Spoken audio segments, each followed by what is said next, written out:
Magandang gabi Pilipinas, mula sa Pag-asa DUST. Narito na po ang latest sa lagay ng panahon. Ilang bahagi po ng Mindanao ang makakaranas ng mga pag-ulan dahil po yan sa Intertropical Convergence Zone o ITCZ na kasalukuyang umiiral po yan dito sa may Southern Mindanao. So asahan po natin ang light to moderate rain showers and thunderstorms dito po sa may Zamboanga Peninsula, kasama rin po ang area ng Palawan. Sa nalalabing bahagi naman po ng Luzon, kasama ang Visayas, po ang fair weather condition pero posible pa rin ang mga panandaliang pag-ulan.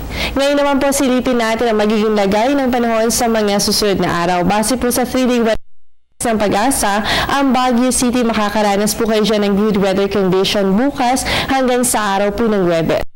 Sa atin sa Metro Manila, magpapatuloy din po ang mainit na panahon. Ang temperatura natin, yan po ay nasa pagitan ng 25 to 36 degrees Celsius. Dako naman po tayo sa Metro Cebu. Asahan din ang partly cloudy to clouded skies with isolated rain showers and thunderstorms sa bukas hanggang sa araw po ng Webes. Samantala sa Metro Davao naman, magiging maulan po ang inyong Tuesday, Wednesday at Thursday. Kaya naman sa mga papasok sa opisina at eskwelahan, wag na lamang kalilimutan ang pagdadala ng payong.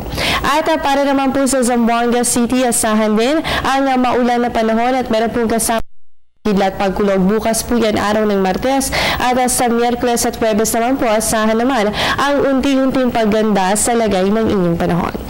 Ngayong araw ang ika-24 na anibersaryo ng pagputok ng Mount Pinatubo. June 15, 1991, matatandang sumabog ang Bulkang Pinatubo at nagdulot po yan ng malaking pinsala. Ito ng 716 na buhay mula po yan sa Pampanga, Tarlac at Zambales. Sinira rin ito ang mga tirahan ng higit sa 200,000 residente mula sa mga nasabing lugar. Ang pagsabog po ng Bulkang Pinatubo ang naging dahilan rin ng bahagyang paglamig o pagbaba ng temperatura ng mundo o yung tinatawag po natin na matatagpuan naman ang naturang bulkan sa kabundukan po yan ng Kabusilan. Matapos ang pagsabog nito, nabuo naman ang isang lawas sa bunganga ng Pinatubo na ngayon ay isa na sa mga tourist spots sa bansa. Ang pagsabog po ng Mount Pinatubo ay tinaguri ang second largest eruption of the 20th century. Naway hindi po natin malimutan ang aral na iniwan sa atin ng pagsabog ng Mount Pinatubo. Tanging sapat na kaalaman at tamang paghahanda ang magliligtas po sa atin lalo na sa ganitong klase ng sakuna.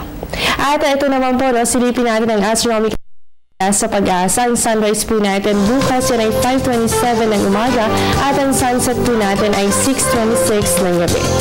Yan muna ang latest mula dito sa Pag-asa DUST. Manatiling nakatutok sa Panahon TV kung saan walang binipiling panahon ang pagbibigay impormasyon. Ako po ang inyong nakasama, ang inyong weather body Jessie Basco. Magandang gabi sa inyong lahat.